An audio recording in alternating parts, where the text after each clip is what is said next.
যে ধরনের ঘটনা হয়েছে এটা পরিষ্কার এক ধরনের কারখানা পরিচালনার ক্ষেত্রে দুর্বলতা, মালিক পক্ষ যারা এই বিল্ডিংয়ের মালিক তাদের দুর্বলতা, এবং সে কারণেই এটিকে শ্রমিকদের পক্ষ থেকে অনেক সময় হত্যাকাণ্ড হিসেবে বলা হয়ে থাকে। সুতরাং যে ধরনেরই দুর্বলতা এটি হয়ে থাকুক সেটির আইনি বিচারটুকু সম্পন্ন করা দরকার। আমাদের দুর্ভাগ্য হচ্ছে যে এই পুরো প্রক্রিয়াটির ভিতরে আমাদের আশঙ্কা হচ্ছে যে এই আইনি প্রক্রিয়ার ভিতরে এটি স্বাভাবিক গতিতে এটি চলছে না। এটির ভিতরে বিভিন্ন পক্ষ জড়িত হয়ে পড়েছে এবং তার ফলে এই বিচার প্রক্রিয়াটিকে শ্লথ করা, দুর্বল করা, সেটি এখানে একটা বড় চ্যালেঞ্জ হয়ে দাঁড়িয়েছে।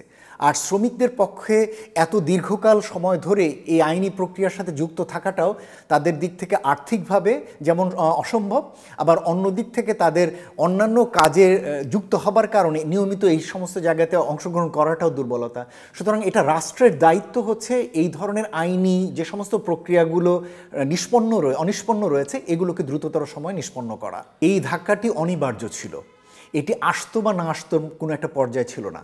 বাংলাদেশের জন্য দুর্ভাগ্য হচ্ছে শ্রমিক সংক্রান্ত যত ধরনের পরিবর্তন এই দেশে হয়েছে সবগুলোই একটা বড় রকমের দুর্ঘটনার ধাক্কা থেকে তারপরে শিক্ষা নিয়ে হয়েছে। স্বাভাবিক গতিতে আমাদের এখানে অন্তত শ্রমিক সংক্রান্ত সংস্কারগুলো হয়নি। এটা চাইল্ড লেবার বন্ধের ক্ষেত্রে বলুন, শ্রমিকদের আইডি কার্ড দেওয়া নিয়ে বলুন, ন্যূনতম মজুরি নির্ধারণ বলুন, কোনোটি স্বাভাবিক গতিতে হয়নি এবং আমরা স্বাভাবিক গতিতে হবার সম্ভবত মানুষ না। সুতরাং আমাদের এই ধরনের চ্যালেঞ্জগুলোর ভিতর দিয়ে তা একটা হোঁচট খেয়ে সেখান থেকে শিক্ষা নিয়ে এগুলোই মনে হয় আমাদের অভ্যাস। তো সুতরাং সেটি আমাদের জন্য অবধারিতই ছিল।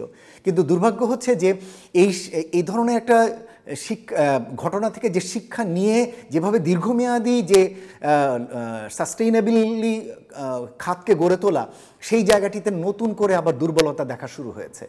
আমরা জানি যে অ্যাকর্ড অ্যালায়েন্সের পরে এই জায়গাটিতে আরএমজি সাস্টেনেবিলিটি কাউন্সিল প্রতিষ্ঠিত হয়েছে। তারাও ইতিবাচকভাবে কাজ করার চেষ্টা করলেও আমরা দেখতে পাচ্ছি যে তারাও এখনও একটা বড় সংখ্যক কারখানা তাদের এই আওতার বাইরে রয়ে গিয়েছে। আমাদের সিপিডির হিসেবে গত বছর আমরা দেখেছি প্রায় 21% কারখানা নতুন যারা প্রতিষ্ঠিত হয়েছে তারা কোনো ধরনের মনিটরিং সিস্টেমের ভিতরে নেই, এবং এই কারখানাগুলোতে ঘটনা ঘটলে সেটি কিন্তু প্রকারান্তরে তৈরি পোশাক খাতের উপরেই পড়বে। সুতরাং তাদেরকে আওতাভুক্ত করা, বিজিএমএ বিকেএমএ তাদেরকে সহযোগী সদস্য করে তাদেরকে ফাইনাল সদস্য করা এবং তার মাধ্যমে আরএসসির অধীনে নিয়ে আসা, অথবা সরকারের যে ডাইফের যে মেকানিজম তার ভিতরে নিয়ে আসাটা জরুরি।